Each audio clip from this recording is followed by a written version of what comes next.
आपका मन नहीं लग रहा है, आपको खूब नींद आ रही है, तो मेरा आपको एक सजेशन रहेगा कि खुद में झांकिए। या तो घर वालों को कहिए कि भैया मुझे कुछ जिम्मेदारी दो, है ना, कुछ करो मेरा। क्योंकि आप अगर बहुत फ्री माइंड हैं, है ना, आपके ऊपर किसी प्रकार का दबाव नहीं है, या आप थोड़े बहुत भी ठीक ठाक हैं, तो फिर आपको किसी ना किसी वजह की, किसी ना किसी जिम्मेदारी की, किसी ना किसी दबाव की जरूरत है ना। उसके बिना कुछ नहीं हो सकता। क्योंकि अगर आपके पास कुछ होगा ना, तो आप ये प्रश्न पूछ ही नहीं सकते कि सर नींद आती है। क्योंकि जिसको नींद भी आ रही है ना, और देखो ये सबके साथ होता है ना, किताबें आप पढ़ने बैठोगे, पढ़ाई लिखाई करोगे, नींद सबको आती है, हमको भी आती थी, है ना, होता है। आज भी हम जब 8-8, 10-10, 12-12 घंटे क्लास लेते हैं तो आखिरी में थक जाते हैं, पढ़ाते पढ़ाते हमें भी बहुत आलसी आने लगती है। जाहिर नहीं होने देते, वो अलग बात है। कोई काम करोगे तो थकोगे तो यार, वो तो प्रैक्टिकल बात है, थकान तो होगी, नींद तो आएगी, लेकिन आपको उसको किसी ना किसी चीज से कनेक्ट करना है कि आप ये क्यों कर रहे हो, या आप अगर ये कर लोगे तो इससे आपको क्या मिलेगा, है ना। मेहनत में किसी को मजा नहीं आता है, लेकिन उस मेहनत से जो फल मिलता है ना, वो मजा देता है।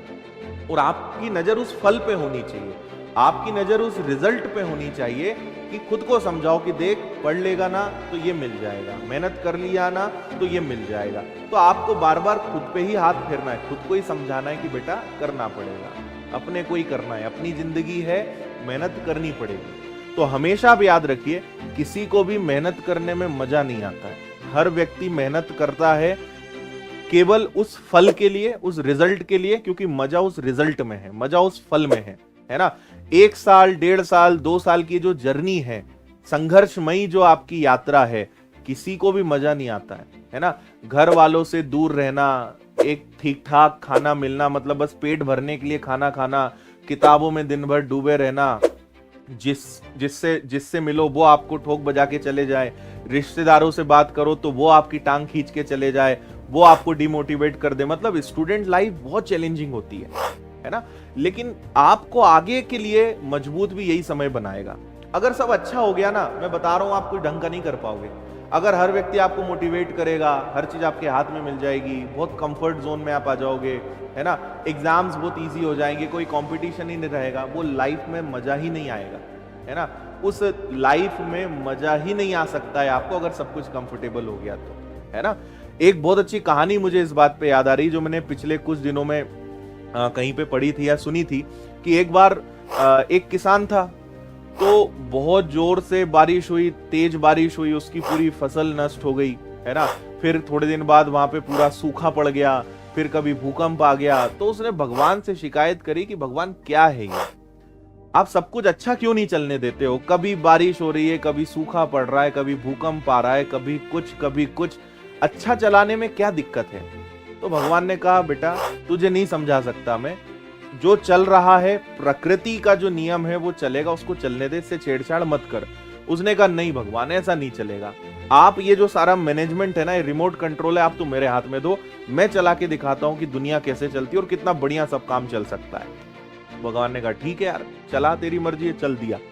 उसने काम करना शुरू किया, उसने सब समस्याएं खत्म कर दी, सब कुछ बढ़िया बढ़िया कर दिया। बारिश होगी तो थोड़ी ठीक ठाक ही होगी, बहुत ज्यादा नहीं होगी, है ना। जो भी प्राकृतिक आपदाएं वो सब खत्म कर दी, मतलब सारी समस्याएं ही उसने खत्म कर दी। चलता रहा, उसने अपनी फसल लगाई। जब फसल लगाई 4 महीने 5 महीने बीत गए, और जब वो देखने गया तो जो फली थी उसमें दाने ही नहीं थे तो वो किसी काम के नहीं थे।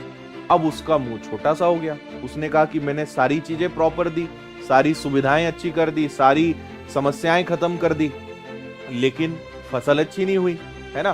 फिर वो भगवान के पास गया, भगवान से कहा, भगवान ये क्या माया है, ये क्या तरीका है, या ये ऐसा क्यों हुआ है कि मैंने तो सब अच्छा किया था, है ना, लेकिन फसल ढंग की नहीं हो पाई।